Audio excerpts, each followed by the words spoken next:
Ashley and Hans from Occupy Detroit.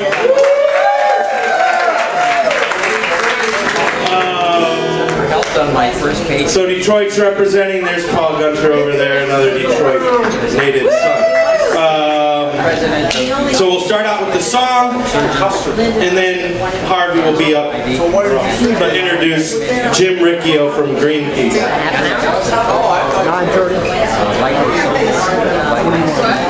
Thank you. I just want to thank everyone for coming out. It's been a really long 2 months of conference calls, and it's so wonderful to meet everyone. And I want to dedicate this song to everyone here who I consider my new family. This is a song called Nothing Better Than Family, which ironically I wrote while on vacation about 30 miles from one of the most dangerous nuclear plants on the planet, which is the Palisades in Michigan. This is called Nothing Better Than Family.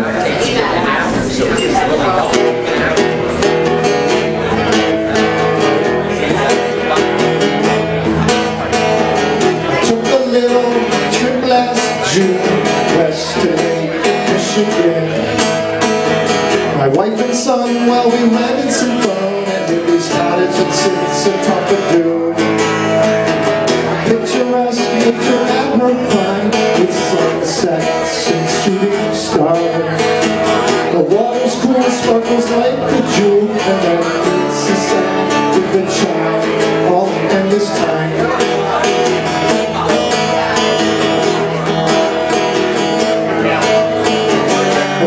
And then the first thing we do is hit the beach and yell yay.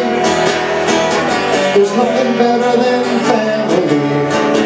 It's gonna be a great day.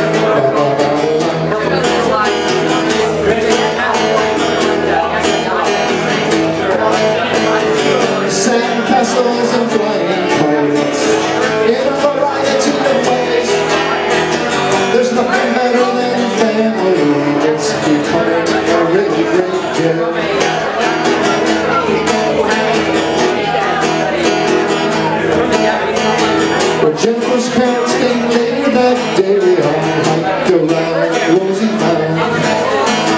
Well, then the plan was an ice cream stand in town where we rested by the bed. Dinner time came upon us soon, so we barbecued out on the grill. Food we ate until we emptied our plates, and then books and games and happy tunes. Then Nicholas saw the bloom.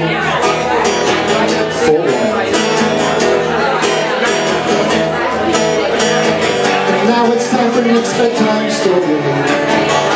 For all I can say, there's nothing better than family. It's really been a great day. And a tremendous program, and by the end of the program tonight, all nuclear reactors will be shut.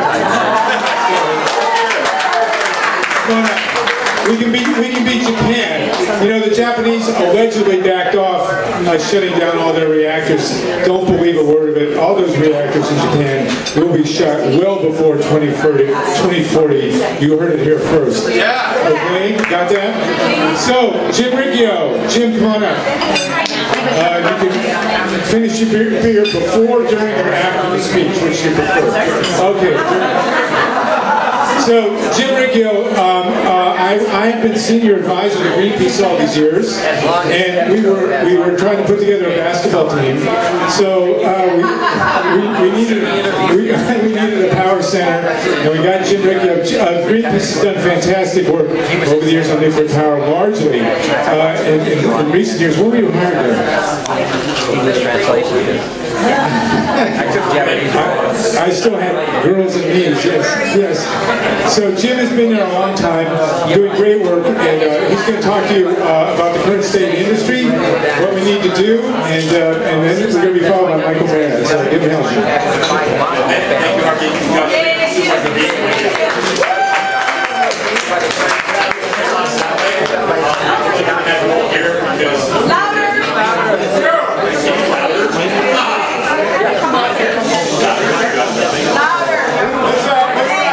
How much do you need it? Is that better? Yeah. Is it like right there? Oh, geez. Okay, so I'll go back to it. Thank you for being in my neighborhood. I live 2 blocks that way. Yeah, I'll get maybe 3 of you.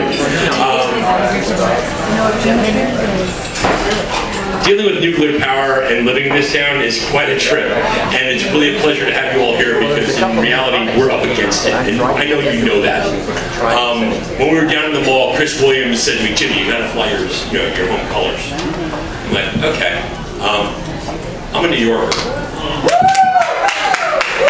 I came back to Greenpeace because of 9/11. And it is almost mind-boggling to me that our government and the nuclear industry and the supposed regulators that serve them have not removed waste from spent fuel pools that have been wide open since 9/11 to airliner attack. Proof that they don't care about you. You then had nuclear officials lie to the public saying, "Don't worry, it's safe." Golly. Sadly, one of those officials has now been hired by the Japanese to consult with them. This man has been a liar, which I said on the mall. I'll say it again. This man sold his name to the nuclear industry before he ever became a nuclear commissioner. His name was being floated, being used on op-eds to sell nuclear waste, actually, to communities. And a good reporter down in Austin outed them. He then became the NRC commissioner, and he lied to all of you by saying that airliners would bounce off nuclear plants. He's now consulting with the Japanese, so God bless the Japanese. What's his name? His name is Dale Klein. He was the head of the Nuclear Regulatory Commission. Anything I say, I can document. Except some of the things I'll say about Harvey.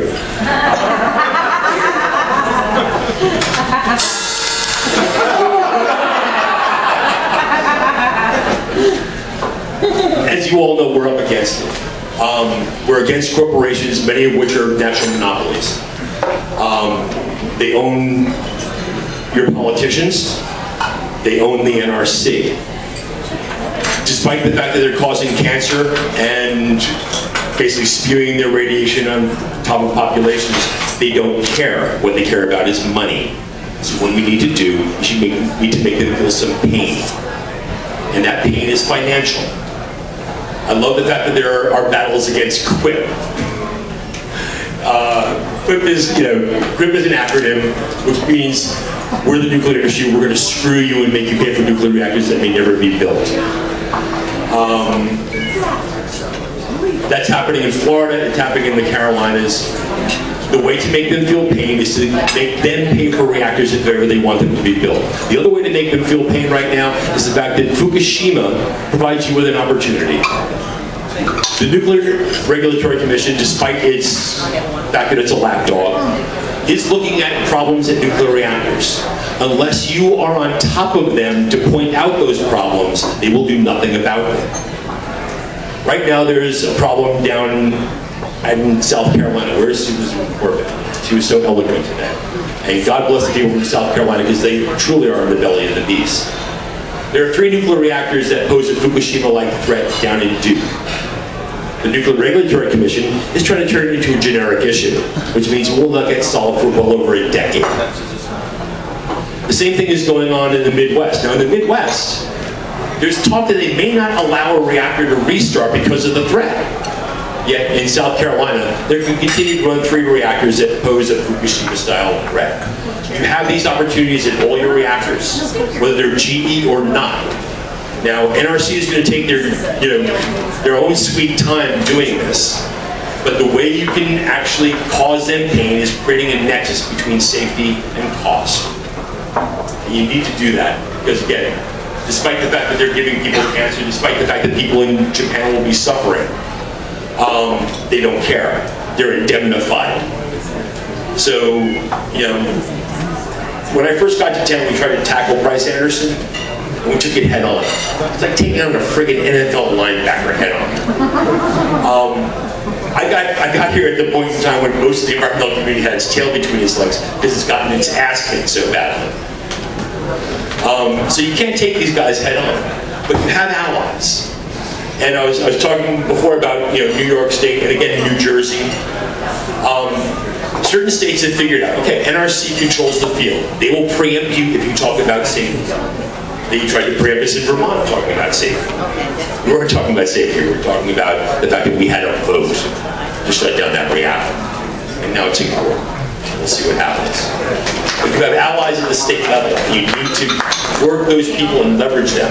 In Jersey, they allow 10 years off for a new license. Nothing like that has ever happened. Every single reactor that the NRC has been asked to relicense, they have. So realize that, take that into consideration, and work accordingly. You have allies at the state level who do control water.